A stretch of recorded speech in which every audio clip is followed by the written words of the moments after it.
Hello everyone, welcome to the classes of modern history. Start करें। Modern history हमने पढ़ना शुरू किया था और आज का जो हमारा टॉपिक है वो है हिस्टोरिकल बैकग्राउंड। जो आज इंडिया में पार्लियामेंट्री सिस्टम है,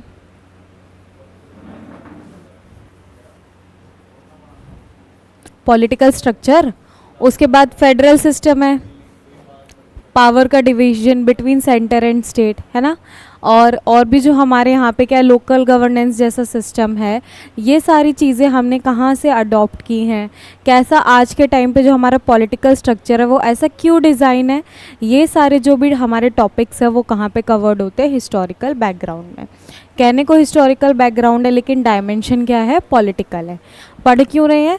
क्योंकि अभी तक हमने जैसे कवर किया कि ब्रिटिशर्स इंडिया में अपनी पावर को स्ट्रॉन्ग बनाते हुए आ रहे थे, तो अब यहाँ पे कंट्रोल करने के लिए, रेगुलेट करने के लिए अलग अलग तरीके से वो लोग क्या है रेगुलेशंस लेके आते हैं, जिससे क्या करें, वो यहाँ पे अपनी पावर को एक्सरसाइज करें।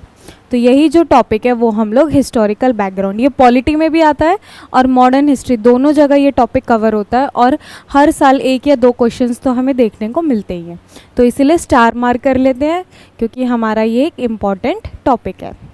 ठीक है, अभी तक हमने देखा battle of Plassey, battle of Buxar हुई है, जिसके बाद पूरे एरिया पे अब ब्रिटिशर्स का कंट्रोल है। उनके पास बहुत ज़्यादा रेवेन्यू का क्या आने लग गया, कंट्रोल होने लग गया। तो अब वैसे तो बहुत ज़्यादा रिच हो रहे हैं, लेकिन जो कंपनी थी, कंपनी क्या थी, बहुत ज़्यादा घाटे में दिखाई जा रही थी ब्रिटिश गवर्नमेंट को। ऑफिशियल्स हैं जो उसमें काम करने वाले मेंबर है वो तो बहुत रिच है, लेकिन जो कंपनी है, कंपनी के फाइनेंस को लॉसेस में दिखा रहे थे। तो गवर्नमेंट को भी तो डाउट होगा कि भाई यहाँ पे लोग तो इतने ही रिच है, इतना लाइफस्टाइल जी रहे हैं, लेकिन गवर्नमेंट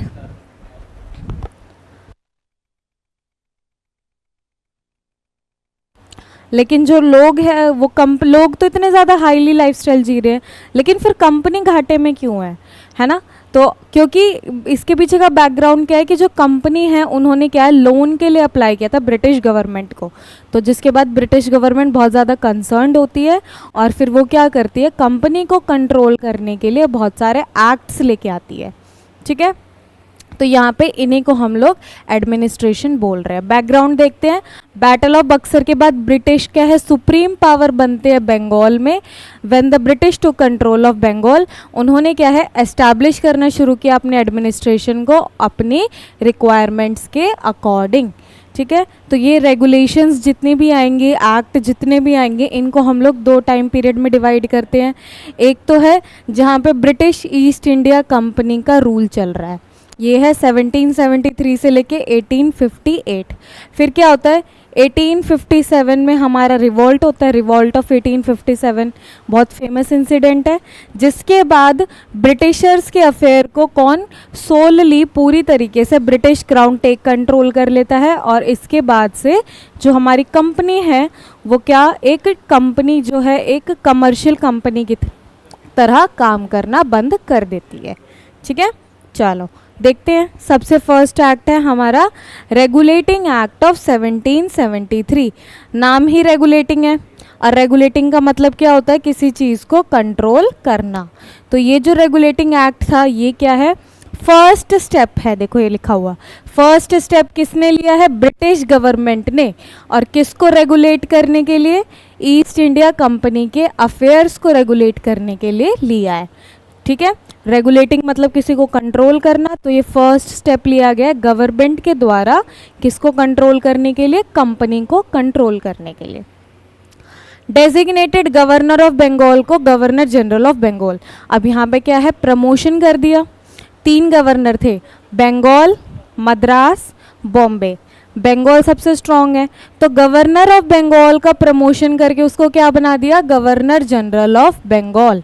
ठीक है, तो फर्स्ट पर्सन जो गवर्नर जनरल ऑफ बंगाल है वो कौन है, लॉर्ड वॉरेन हेस्टिंग। साथ में एक एग्जीक्यूटिव काउंसिल बनाई 4 मेंबर्स की, किसको, गवर्नर जनरल ऑफ इंडिया को सपोर्ट करने के लिए।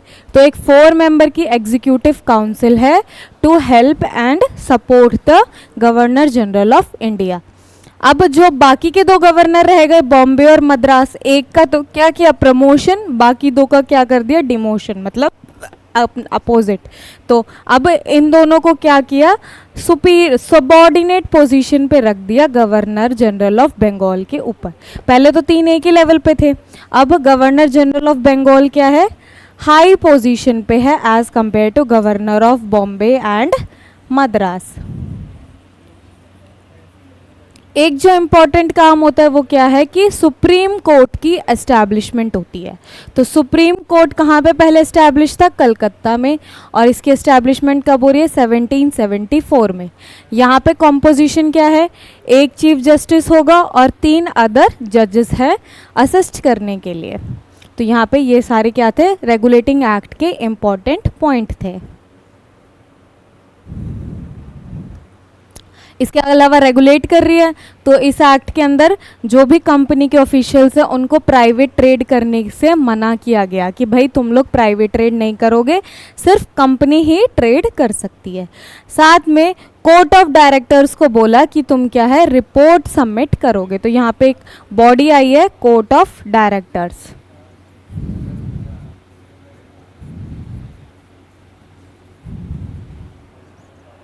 ठीक है, नेक्स्ट पे चलें। 1773 में एक्ट आया। अब उसके बाद जो हमारा नेक्स्ट एक्ट है वो है पिट्स इंडिया एक्ट 1784। ठीक है, इसने क्या किया, कंपनी के कमर्शियल फंक्शंस को और पॉलिटिकल फंक्शंस को अलग अलग कर दिया। कमर्शियल फंक्शंस मतलब जो ट्रेड से रिलेटेड है, पॉलिटिकल फंक्शंस जो क्या है, पॉलिटी गवर्नमेंट से रिलेटेड है। तो कंपनी दोनों काम करने लग गई थी ना अभी तक, तो इन दोनों फंक्शंस को अलग किया। बोर्ड ऑफ कंट्रोल एस्टैब्लिश किया, किस लिए, पॉलिटिकल अफेयर्स को देखने के लिए, और कोर्ट ऑफ डायरेक्टर्स एस्टैब्लिश किया कमर्शियल फंक्शंस को देखने के लिए। तो फंक्शंस अलग अलग करें, दो बॉडी आई, एक है बोर्ड ऑफ कंट्रोल, एक है court of director. Board of control क्या देखेगी, political affairs, court of directors देखेगी कमर्शियल फंक्शंस। तो यहाँ पे डबल गवर्नमेंट वाला सिस्टम शुरू हो गया। साथ में हमने देखा था पिछले उसमें गवर्नर जनरल की काउंसिल में कितने मेंबर थे, 4 मेंबर थे। तो अब यहाँ पे क्या किया, उस मेंबर की स्ट्रेंथ को रिड्यूस कर दिया 3 पे। पहले 4 थे, अब 3। क्यों, क्योंकि गवर्नर जनरल की और जो उसकी काउंसिल के बीच में क्या था, टसल रहता था, है ना, दोनों के बीच में कन्फ्लिक्ट रहता था। गवर्नर जनरल और कुछ कह रहा है, उसके काउंसिल के लोग और कुछ कर रहे हैं। तो अब यहाँ पे 3 में क्यों लेके आए कि भाई जैसे पहले 4 पर्सन थे, 4 के 4 ही क्या कर रहे थे, अगर गवर्नर जनरल के अगेंस्ट जा रहे थे तो हमारा 4:1 का अपोजिशन आ रहा था। लेकिन अब 3 और 1 गवर्नर जनरल है ना, तो अब यहाँ पे बैलेंस करना ईजी हो जाएगा। तो इसीलिए स्ट्रेंथ को रिड्यूस कर दिया गया।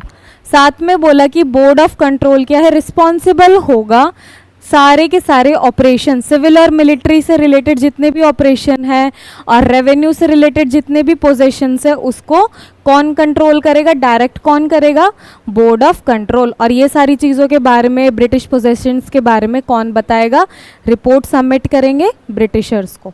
ठीक है, तो ये सारा हमारा पिट्स इंडिया एक्ट के अंदर था। इस एक्ट के अंदर जितने भी ब्रिटिश टेरिटरीज थी इंडिया में उनको क्या बोला गया, ब्रिटिश पोजेशंस। तो British territories in India were called as British possessions.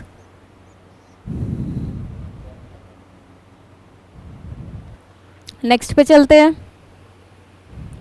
अब इसके बाद हमारा आता है चार्टर एक्ट 1813। यहाँ पे क्या हुआ कि चार्टर एक्ट 1813 ने revenue of India continue to be in the hands of company. अभी भी जो रेवेन्यू है वो किसके हाथ में है, कंपनी के हाथ में है। साथ में company also continue to appoint his official in India. काम करने के लिए कंपनी क्या कर रही थी, अभी भी अपने ऑफिशियल्स को इंडिया में अपॉइंट कर रही थी। तो ये चार्टर एक्ट 1813 के प्रोविजन है। साथ में कंपनी की मोनोपोली इंडियन ट्रेड पे क्या थी, टर्मिनेट कर दी गई। तो कंपनी की monopoly over Indian trade was terminated.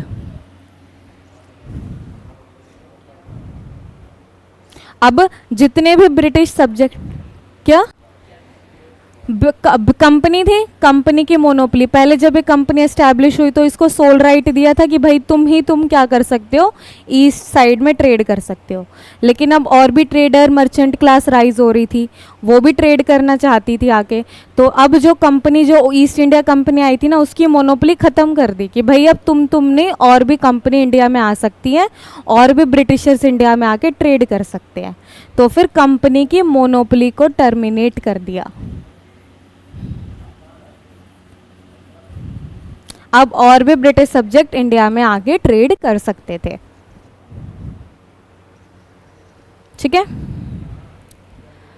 अब 1833 पे आते हैं। 1773 में क्या हुआ था, गवर्नर ऑफ बंगाल को गवर्नर जनरल ऑफ बंगाल बनाया था। अब यहाँ पे दोबारा से क्या है, गवर्नर जनरल ऑफ बंगाल का प्रमोशन होता है और उनको क्या देते हैं, गवर्नर जनरल ऑफ इंडिया की न्यू डेजिग्नेशन देते हैं। तो गवर्नर ऑफ बंगाल पहले गवर्नर जनरल बना ऑफ बंगाल, अब वो गवर्नर जनरल ऑफ इंडिया बन गया। वहाँ पे वो वॉरेन हेस्टिंग थे, यहाँ पे फर्स्ट पर्सन कौन है, विलियम बेंटिक। ठीक है, साथ में बॉम्बे और मद्रास को क्या है, लेजिस्लेटिव पावर से डिप्राइव कर दिया, मतलब रूल्स रेगुलेशन फॉर्मेशन की जो पावर है वो क्या है, बॉम्बे और मद्रास से छीन ली गई। ठीक है, गवर्नर जनरल ऑफ इंडिया को एक्सक्लूसिव लेजिस्लेटिव पावर दी गई ब्रिटिश इंडिया के लिए, मतलब अब ब्रिटिश इंडिया में जहाँ तक उनकी टेरिटरीज फैली हुई है अब इंडिया में, वहाँ पे पूरे के पूरे लॉ मेकिंग जो पावर्स है वो किसके हाथ में चली गई, हमारे गवर्नर जनरल ऑफ इंडिया के हाथ में। साथ में ईस्ट इंडिया कंपनी की जो भी एक्टिविटीज़, कमर्शियल एक्टिविटीज़, उसको बंद कर दिया गया और फिर ईस्ट इंडिया कंपनी को प्योरली एडमिनिस्ट्रेटिव बॉडी बना के रख दिया। मतलब अब ये कमर्शियल फंक्शंस नहीं करेगी, सिर्फ एडमिनिस्ट्रेटिव फंक्शन करेगी, मतलब वो ट्रेड वाले फंक्शन नहीं करेगी, बस लॉ बनाने के, इम्प्लीमेंटेशन के काम करेगी। ठीक है, ये 18 क्या, हाँ, ईस्ट इंडिया कंपनी।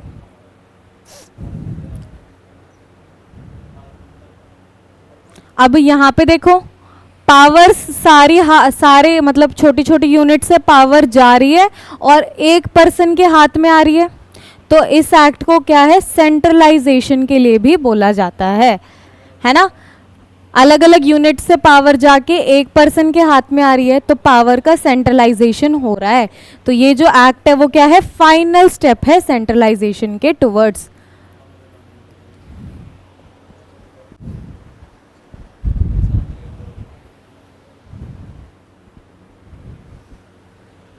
हो गया। इसके बाद हमारा नेक्स्ट एक्ट आता है 1853। अब यहाँ पे एक चीज़ देखो, चार्टर एक्ट हर 20 साल में आ रहा है। सबसे पहले 1813 में आया, इसके 20 साल बाद कितना होगा 1833, तो नेक्स्ट चार्टर एक्ट आ रहा है 1833 में। इसके बाद जो नेक्स्ट चार्टर एक्ट आएगा वो भी 20 साल बाद, तो नेक्स्ट चार्टर एक्ट कब आया 1853 में। तो हमारा नेक्स्ट चार्टर एक्ट आ रहा है 1853 में। चार्टर एक्ट ऑफ 1853 ने सबसे पहले क्या किया, सेपरेट कर दिया लेजिस्लेटिव और एग्जीक्यूटिव फंक्शंस। पहले क्या था, कमर्शियल और एडमिनिस्ट्रेटिव फंक्शंस था।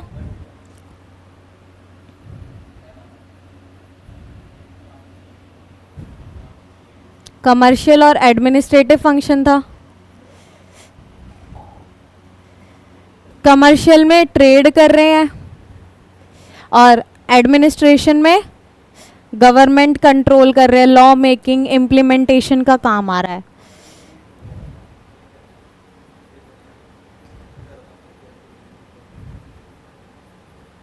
तो पहले तो कंपनी के कमर्शियल और एडमिनिस्ट्रेटिव फंक्शंस अलग करें। अब इस एक्ट में क्या है, एडमिनिस्ट्रेटिव की भी दो ब्रांचेस है, लेजिस्लेटिव और एग्जीक्यूटिव। लेजिस्लेटिव का काम क्या है, कानून बनाना, और एग्जीक्यूटिव का काम क्या है, कानून को लागू करना। तो अब 53 वाले एक्ट में क्या किया, एडमिनिस्ट्रेटिव के जो दो पार्ट है लेजिस्लेटिव और एग्जीक्यूटिव, उसको भी डिवाइड कर दिया। ठीक है, पहली बार लेजिस्लेटिव और एग्जीक्यूटिव फंक्शंस, गवर्नर जनरल की काउंसिल के जो फंक्शंस है उसको अलग अलग किया। एक separate governor general legislative council बनी, एक तो पहले से ही है जिसमें 3 मेंबर है, और एक और नई काउंसिल बनी जिसको बोलते हैं लेजिस्लेटिव काउंसिल, जिसका दूसरा नाम क्या है, इंडिया सेंट्रल लेजिस्लेटिव काउंसिल। पहली बार इन्होंने local representation in India legislative council में इंट्रोड्यूस किया। एग्जीक्यूटिव में अभी भी नहीं किया है, लेजिस्लेटिव में किया है। लोकल रिप्रेजेंटेशन मतलब इंडियंस को शामिल करना शुरू कर दिया। It introduced an open competition system of selection and recruitment. अब यहाँ पे एडमिनिस्ट्रेटर्स है, ब्यूरोक्रेट्स है, ऑफिसर्स है काम करने के लिए। अभी तक कौन थे, सब ब्रिटिशर्स थे, लेकिन इस एक्ट के बाद क्या हुआ, इंडियंस को भी क्या है ओपन कर दिया गया कि भाई तुम भी सिविल सर्विसेज एग्जाम्स दो और तुम भी क्या हो सकते हो, सिविल सर्वेंट्स बन सकते हो। तो ओपन कंपटीशन सिस्टम मतलब ऐसा सिस्टम जो सभी के लिए ओपन है। वहाँ पे क्या है, सिलेक्शन करते हैं, साथ में रिक्रूटमेंट करते हैं सिविल सर्वेंट का। और फिर यहाँ पे कौन सी कमेटी रिस्पॉन्सिबल है, Macaulay committee, committee on Indian civil services was appointed in 1854। छोड़ भी देते हैं वो फिर जल्दी। हाँ,